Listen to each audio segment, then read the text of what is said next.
As the second night of the Marshland Festival drew to a close on Saturday, July 26, 2025, the air at Charles Event Center was electric with anticipation and a flurry of activity.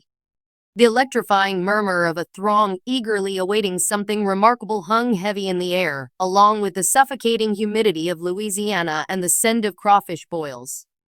Known for his heartwarming journey as American Idol Season 23's runner-up, John Foster, a native of Audis, Louisiana, would be the center of attention at 9 p.m. Foster became a 19-year-old. Even though Foster has performed on enormous platforms before, this was his last concert, thus it was a new experience.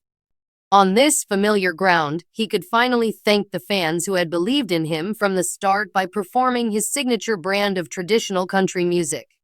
The event facility, situated at 900 Lakeshore Drive, was under the weight of an enormous crowd. Old and young alike flocked to the Coliseum to cheer on Foster's as he competed on American Idol. Some came from the neighborhood in cowboy boots, while others came from farther afield with homemade placards. The evening's highlights at the Marshland Festival, a long-running event in southwest Louisiana, were Foster's performance and Dylan McCarthy's headline set.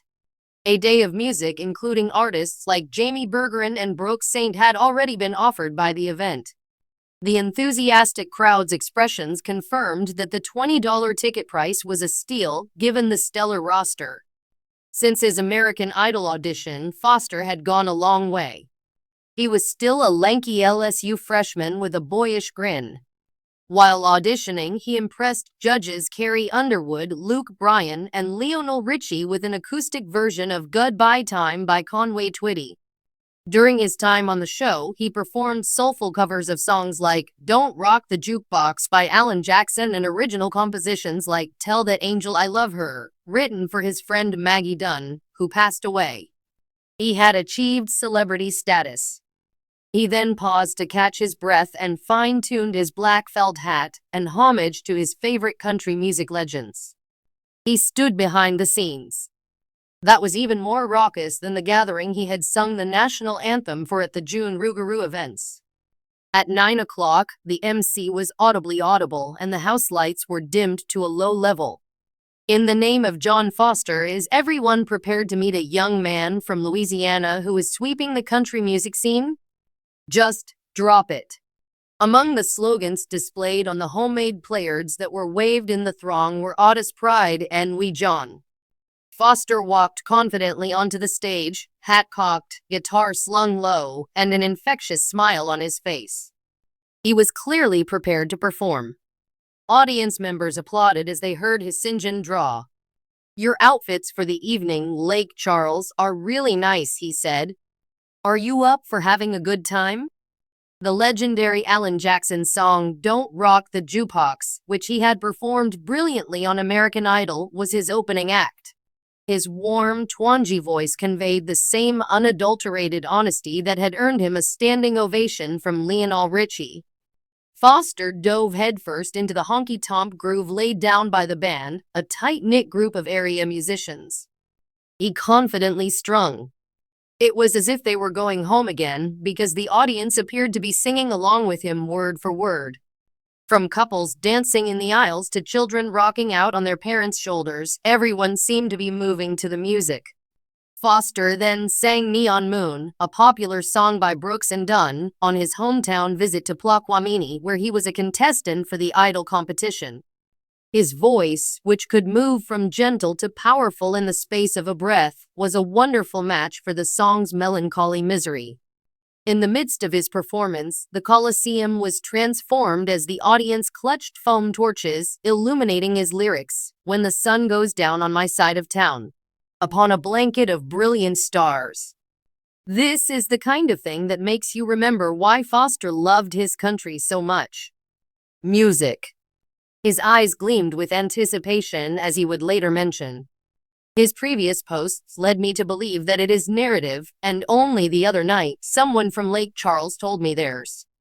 By the midpoint of the concert, Foster had calmed everyone down with a rendition of Randy Travis's I Told You So, a ballad that had shown his vulnerability for American audiences and let them hear all of the lyrics. Envision for a second a scenario in which I were to phone you this evening and confess my love for you.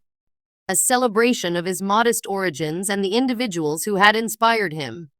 There was no sugarcoating the intensity of the feeling. A group of friends from Brusley High School who had come all the way from Audis were so proud that they wiped away tears from the front row. There were a few covers on the set. As a love tribute to the Louisiana way of life, Foster's new original song Bayou Nights was released. The words included fireflies, fishing poles, and the first kiss that happened on the lake. The audience went wild in its acclamation as they realized they were seeing the start of something monumental. Foster said, "That one's for you all," making a sly expression. "The state that raised me is something I will always remember." The rapid tempo of the song got everyone clapping, and even the festival vendors selling boudin and beer couldn't resist getting in on the action. For his loved ones, Foster brought the house down with his performance of Tell That Angel I Love Her. Written for his friend Maggie Dunn, who tragically died in a car crash in 2022, this song became his hallmark tune on American Idol. The Lake Charles crowd showed a tremendous quantity of reverence. The local news had spread Maggie's story to many people. Foster's remained composed and gave his all to every syllable, even when the slightest pause revealed the pain that lay under the surface. The thunderous applause that followed his speech was an expression of both admiration and empathy. "John Foster didn't merely sing tonight," an ardent follower said after a while. All noises were audible to him. Staying close to the festival's food booths, Foster signed autographs and posed for photos just after his performance. Brooklyn Bauer, his girlfriend, was there with him, and she beamed with joy when the audience went wild over his performance. Addressing a group of junior high school children, Foster said, "You are the reason I am here." Subtlety shining through.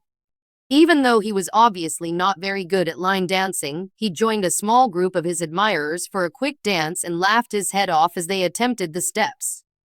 "Lake Charles, you're my kind of people," Foster captioned a grainy audience image he uploaded on the show at the conclusion of the night. "To you, I am eternally grateful." That Foster is more than just an idol was underlined by his performance. He became a generational icon by the time he was 19 years old, appealing to listeners of all ages with his blend of classic country music and modern elements. Local publications like The Advocate hailed it as a triumphant return, and videos of his performance went viral online, garnering thousands of views. The highlight of the event, according to Gator 99.5, was Foster's performance, and the festival drew one of the biggest crowds it has ever seen. The neon signs of Lake Charles gleamed against the starry night sky as workers removed the event center's fixtures. Even though he was still in awe of the show, Foster sat down with his band in the dressing room and started planning his August performance at the Grand Ole Opry. But for the time being, he was just a young guy from Louisiana who had served his people with all his heart, and they had treated him with the same respect.